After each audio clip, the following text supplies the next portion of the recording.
जय हिंद दोस्तों। I am विद्युत from Ghosh tutorials, Nath Nagar, Bhagalpur, Bihar, India.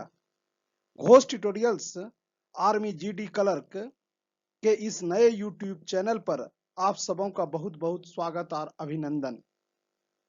अब आज से आपको इस चैनल पर जीके और जीएस का अलग अलग 15-15 प्रश्नों का यानी 30 प्रश्नों का एक सेट मिलेगा। आर्मी क्लर्क और एयरफोर्स ग्रुप वाई के अभ्यर्थियों से मेरा रिक्वेस्ट है कि घोष ट्यूटोरियल्स के यूट्यूब चैनल, जो कि घोष ट्यूटोरियल्स के नाम से ही है, आप उस पर जाएं और इंग्लिश ग्रामर के बेहतर प्रिपरेशन के लिए इंग्लिश ग्रामर के वीडियो को नियमित रूप से देखें। मेरा न्यू व्यूअर्स से यह रिक्वेस्ट है कि आप इस चैनल को सब्सक्राइब कर बेल आइकन दबा दें, जिससे नियमित रूप से आपको इसके नोटिफिकेशन की प्राप्ति होती रहेगी।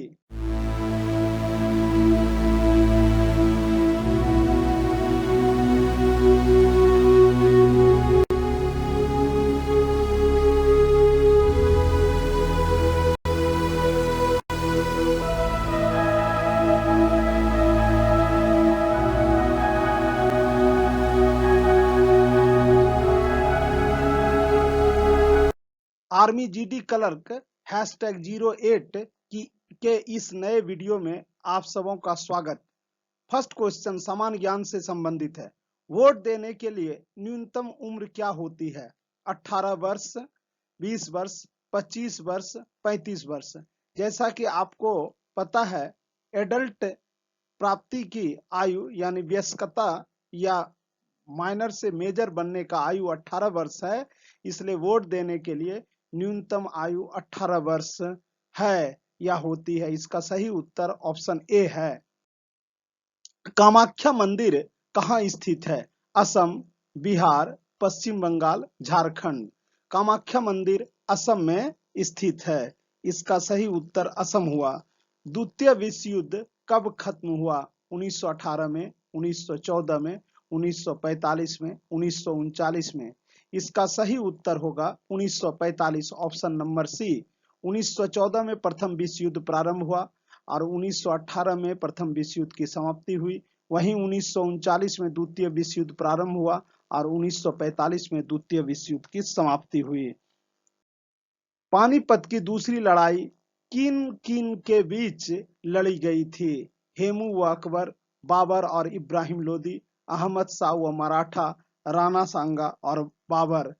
तो पानीपत की दूसरी लड़ाई हेमू और अकबर के बीच लड़ी गई थी। इसका सही उत्तर ऑप्शन नंबर ए है। किस खिलाड़ी को भारत रत्न मिला है? कपिल देव, सचिन तेंदुलकर, ध्यानचंद, इनमें से कोई नहीं। आज तक सिर्फ एक खिलाड़ी सचिन तेंदुलकर को, जिन्हें मास्टर ब्लास्टर के नाम से भी जाना जाता है, उन्हें भारत रत्न का पुरस्कार मिला है। इसका सही उत्तर ऑप्शन बी है। कपिल देव को हरियाणा हरिकेन के नाम से भी जानते हैं और ध्यानचंद को हॉकी का जादूगर भी कहा जाता है। मेघालय की राजधानी कहाँ है? शिलांग, इम्फाल, लखनऊ, चंडीगढ़। तो मेघालय की राजधानी शिलांग है। यह बहुत ही आसान प्रश्न है। यह प्रश्न सारे परीक्षार्थियों अभ्यर्थियों को पता भी होगा।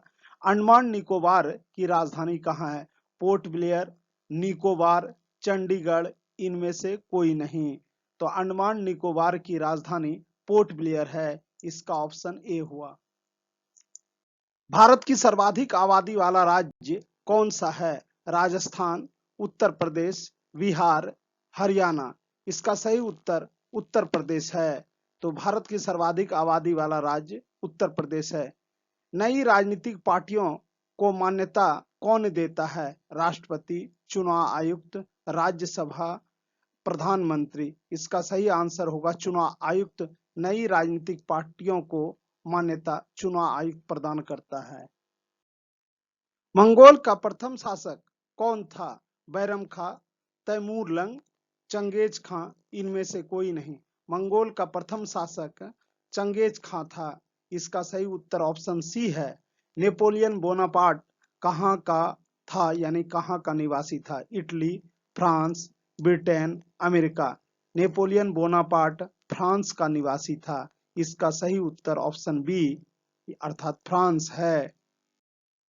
ओलंपिक के निशान में कितने छल्ले होते हैं? 5, 7, 3, 4। इसका सही उत्तर 5 है। ओलंपिक के छल्ले में कुल 5 निशान होते हैं।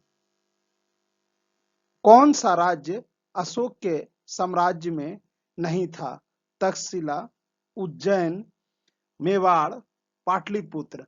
तो अशोक के साम्राज्य में तक्षशिला था, उज्जैन था, पाटलिपुत्र था, लेकिन मेवाड़ नहीं था। इस प्रश्न का सही उत्तर ऑप्शन सी। भारत में रेल सर्वप्रथम कहां से कहां तक चलाई गई थी? मुंबई से थाने तक 16 अप्रैल 1853 ईस्वी को, कोलकाता से खड़गपुर तक 6 अप्रैल 1856 ईस्वी को, मुंबई से पुणे तक 25 अप्रैल 1856 को, कोलकाता से हावड़ा तक 22 अप्रैल 1854 ईस्वी को तक 54 ईस्वी को। तो इसका सही उत्तर ऑप्शन ए है, मुंबई से थाने तक 16 अप्रैल सन 1853 ईस्वी को भारत में सर्वप्रथम रेल चलाई गई थी। भारत डैश भारत सन डैश में स्वतंत्र हुआ? 1950, 1946, 1945, 1947। तो जैसा कि हम लोग जानते हैं, हमारा देश भारत 15 अगस्त 1947 को आजाद हुआ था और 26 जनवरी 1950 को गणतंत्र घोषित किया गया था। हीमोग्लोबिन का मुख्य घटक होता है आयरन, प्रोटीन, जल, वसा। इसका सही उत्तर आयरन है, ऑप्शन नंबर 1 अर्थात ए। हीमोग्लोबिन का मुख्य घटक आयरन होता है। बीसीजी का टीका लगाया जाता है मलेरिया, क्षय यक्ष्मा जिसे तपेदिक या टीबी के नाम से भी जानते हैं, डेंगू, हैजा। बीसीजी का टीका ऑप्शन नंबर बी क्षय यक्ष्मा, तपेदिक या टीबी में लगाया जाता है। नमक का रासायनिक सूत्र होता है HCl, NaCl, H2SO4, H2O। इसका सही आंसर है NaCl। सोडियम क्लोराइड नमक का रासायनिक सूत्र NaCl होता है। डैश दूसरे प्राणियों को भोजन के रूप में ग्रहण करते हैं? मांसभक्षी, शाकभक्षी, ए और बी दोनों, इनमें से कोई नहीं। मांसभक्षी प्राणी दूसरे प्राणियों को भोजन के रूप में ग्रहण करते हैं। एक चुंबक में ध्रुव होते हैं 5, 2, 3, 1। एक चुंबक में 2 ध्रुव यानी 2 पोल होता है। एक को नॉर्थ पोल और दूसरे को साउथ पोल बोलते हैं।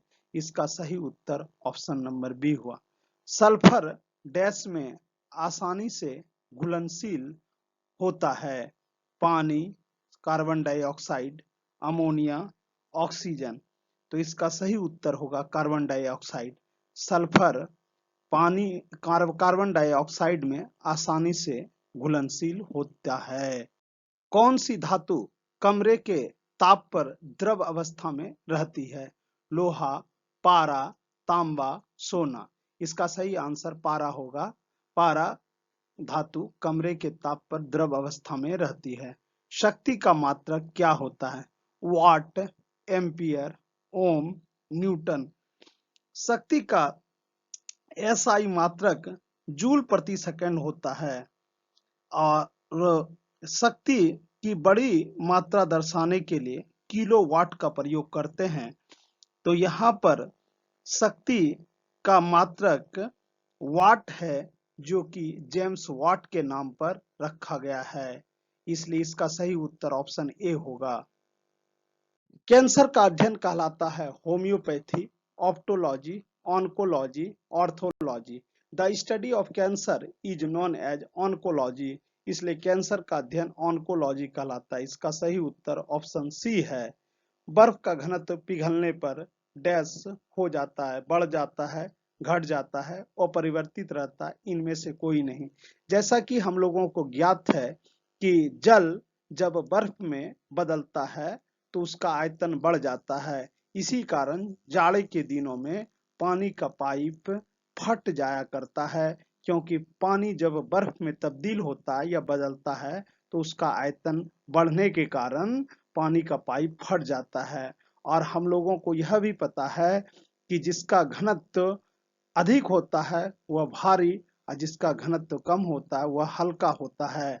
और हम लोग जानते हैं कि बर्फ पानी के ऊपर तैरते रहता है, तो इसलिए बर्फ का घनत्व पिघलने पर बर्फ पानी में तब्दील हो जाता है, इसलिए बर्फ का घनत्व पिघलने पर बढ़ जाता है। इसका उत्तर ऑप्शन नंबर ए सही हुआ। और बर्फ का 90% यानी 9/10 भाग पानी के अंदर तैरता है और 1/10 भाग पानी के ऊपर तैरता है, अर्थात 10% भाग। इस एक प्रश्न के अंदर 5-6 छोटे छोटे प्रश्न थे जो कि आर्मी जीडी क्लर्क में जनरली पूछे जाते हैं। मैं उन सभी प्रश्नों को एक एक करके क्लियर कर दिया। पानी का क्वथनांक अर्थात बॉइलिंग पॉइंट कितना होता है? 0 degree Celsius, 100 degree Celsius, 4 degree Celsius, इनमें से कोई नहीं। इस तीनों ऑप्शन को ध्यान से आप समझे। इसका सही उत्तर होगा 100 डिग्री सेल्सियस यानी ऑप्शन नंबर बी। लेकिन 0 डिग्री सेल्सियस पानी बर्फ में तब्दील होता है 0 डिग्री सेल्सियस पर, वहीं 100 डिग्री सेल्सियस पर पानी बॉयल होता है, यानी boiling point of water is 100 degree Celsius. और 4 डिग्री सेल्सियस पर पानी का अधिकतम घनत्व होता है। सर्पों का अध्ययन क्या कहलाता है? Hematology, mammology, phycology, herpetology. इसका सही उत्तर ऑप्शन डी है, सर्पों का अध्ययन हर्पेटोलॉजी कहलाता है। हीरा किसका अपरूप है? कार्बन, आयरन, मरकरी, कोई नहीं। हीरा कार्बन का अपरूप है। इसका सही उत्तर है ऑप्शन नंबर ए। गोबर गैस में किसकी बहुलता होती है? मीथेन, एथेन, ब्यूटेन, कोई नहीं। तो गोबर गैस में मीथेन की बहुलता होती है। लोहे पर जंग लगने को क्या कहा जाता है? ऑक्सीकरण, अपचयन, उपचयन, रसद लेपन, यसद लेपन। तो इसका सही उत्तर होगा ऑक्सीकरण। तो लोहे पर जंग लगने को ऑक्सीकरण कहा जाता है। यदि आपने इस वीडियो से कुछ सीखा है अथवा आपको यह वीडियो अच्छा लगा हो तो इसे आप अपने फ्रेंड्स, रिलेटिव्स और आर्मी के अभ्यर्थियों के बीच अधिक से अधिक संख्या में शेयर करें और इसे सब्सक्राइब कर निश्चित रूप से बेल आइकॉन दबा दें। Thanks for watching.